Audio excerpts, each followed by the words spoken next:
Imagine standing on the peak of a battlefield. Chaos, destruction, mayhem everywhere. The strongest pirates and marines are going up heads on against each other. Amidst the chaos, the Whitebeard pirates are trying to get back their captured family, or known as their 2nd Division commander, Portgas the Ace, from getting executed. We can clearly say that this war is out of control. No one's gaining anything out but destruction and violence. Then, at the zenith of the Marineford arc, a scene where Kobe, a marine, step up courageously in front of a admiral, Akainu. Pleading for an end to bloodshed, on the verge of death, this rookie courageously was ready to die. Then, in an instant, everything stops. A pirate stepped into the middle of the war. Not just any pirate, but one of the most fearsome, powerful emperors or yonkos of the sea, who you don't want to mess around with. His presence, the war pauses. The roaring chaos eventually falls into silence. And when he arrived, all eyes were on him. And this person is none other than red-haired Shanks.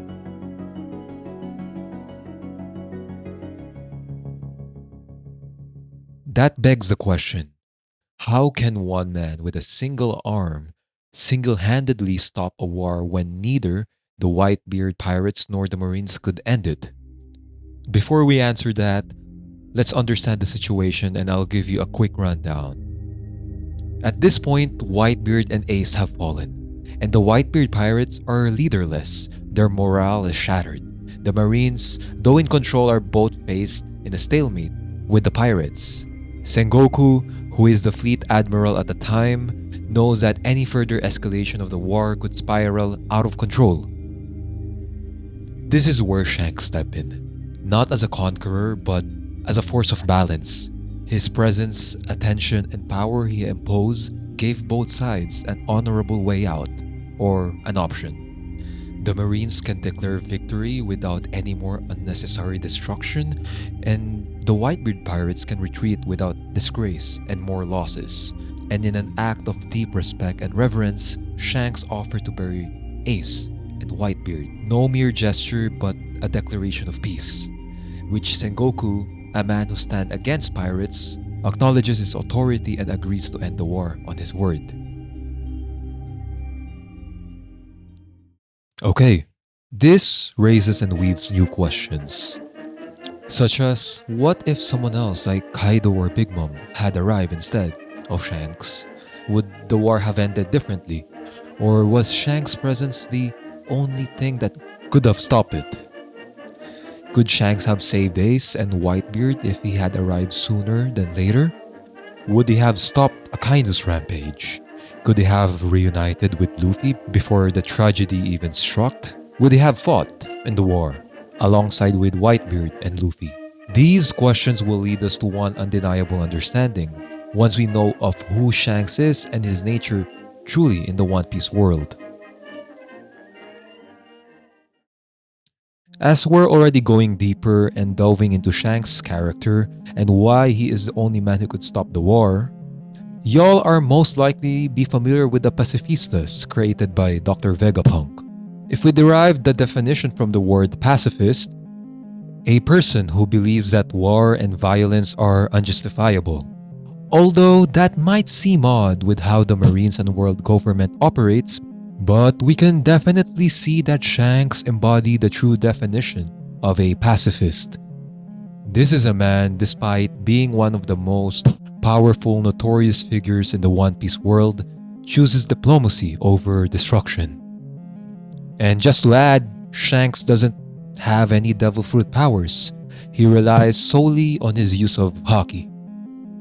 Unlike the chaos-driven Blackbeard who seeks to steal every devil fruit he can, or the other corrupt Marines operating in the shadows, Shanks wields his strength with restraint. It's a rare quality among pirates, especially a Yonko, acting on this manner. But then it circles back to the question, if Shanks is so strong, why didn't he intervene earlier? Could he have saved Ace and Whitebeard if he had arrived sooner than later? To answer that, we need to understand his role. Shanks isn't just a pacifist in the traditional sense, something even the Five Elders or the Gorosei, the highest authorities in the world government, acknowledge. He doesn't rule with fear or raw power, but instead maintains a fragile balance between order and chaos. We see this in Marineford. He steps in only when the war reaches at a point of no return. We also see this when he talked to Whitebeard about his concerns about Blackbeard but refuses to listen. Shanks understands that true threats doesn't always come from open warfare but from those who manipulate the systems in the shadows. His private audience with the Gorosei, despite being one of the most notorious pirates, he is the only Yonko trusted enough to have a discussion with them. This access to the Gorosei could even tie back to Shanks' roots, possibly linked to the Celestial Dragons, through his connections with the Figureland family in the recent happenings in One Piece. This relationship might explain why he holds such a unique diplomatic influence. Of course, some might question his true motives given these celestial ties, wondering if there's more to his influence than meets the eye. But Shanks isn't passive. He doesn't tolerate disrespect when his ideals and values are threatened. If ever though, he acts overtly without hesitation. We see this in the earlier parts of the story where he tolerated Higuma's arrogance when he threatened Luffy. Shanks, without a second thought, stepped up. While he's diplomatic, he doesn't shy away from violence when necessary. Similarly, in Marineford, when the war turned into senseless bloodshed, Shanks forced both sides to a halt when everything seemed out of control, like I mentioned earlier. This balance between diplomatic pacifism and unyielding justice is what makes Shanks one of the most unique and complex characters in the One Piece world. But if Shanks is a Yonko, why does he act so differently from the rest? Unlike Kaido, Big Mom, or even Whitebeard, Shanks doesn't command a massive pirate fleet. He doesn't instill fear and force others to obey him. They stand under his flag by choice. We see this in chapter 1079, where Kid causes havoc and destruction to challenge Shanks. Unfortunately, Kid didn't learn anything from his past encounter with Shanks, where he lost his arm. With the big commotion Kid had made, Shanks took matters in his own hands by just doing a single strike that made the fate of Kid's crew uncertain. Unlike Kaido, Big Mom, and Whitebeard, he wasn't part of the legendary Rocks pirates. While Kaido and Big Mom seek domination and Blackbeard wants to reshape the world through power, Shanks acts like the anchor that holds balance between the world. In a world where power usually corrupts, Shanks, who holds strength, yet choose peace. Though we see this in the recent chapters, he become more proactive pursuing and claiming the One Piece. This shift raises one final question. If Shanks is such a pacifist, what happens if he's finally forced to fight or intervene like in Marineford? Going back to the questions earlier, despite Shanks' character and nature, he can't remain silent and passive any longer. Shanks' action at this moment shows that pacifism isn't just avoiding violence. It's about stepping in when it's the right time and absolutely necessary.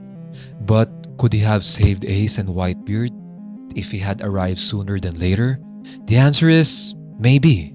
But it becomes evident that if he had interfered while the war was taking place, it would have only grown bloodier and scaled largely. Perhaps if he did intervene, the landscape on how the world government sees him will change as well. The fact that he already warned Whitebeard about Blackbeard but refuses to listen, like I said earlier. And if he have saved Ace in that moment, the Marines wouldn't back down that fast and could have made things worse. And if Kaido and Big Mom took place instead of Shanks, with their nature, it wouldn't really make such a difference. Could he have reunited with Luffy? Truth is, Shanks had already set Luffy on his own path. Besides, the biggest influence on Luffy becoming a pirate was Shanks from the very beginning. Yes, he could have reunited, but probably it could have denied Luffy's pain that would transcend and forge him into the pirate he was destined to be. In the end, Whitebeard and Ace chooses their own fate. Ace chose to chase after Blackbeard, that's why he got into that situation. and Whitebeard choose to fight knowing that he was in a bad condition and might not even survive.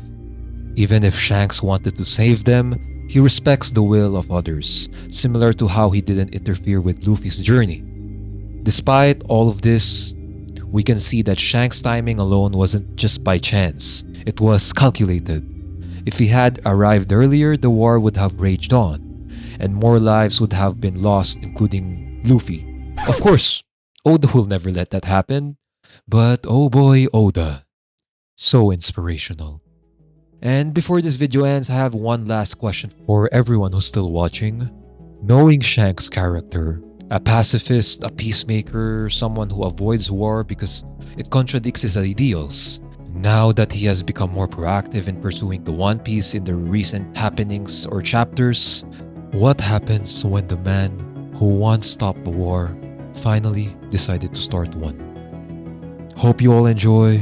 And I think this is one of the few videos that I'll be start saying this. See you for the next one.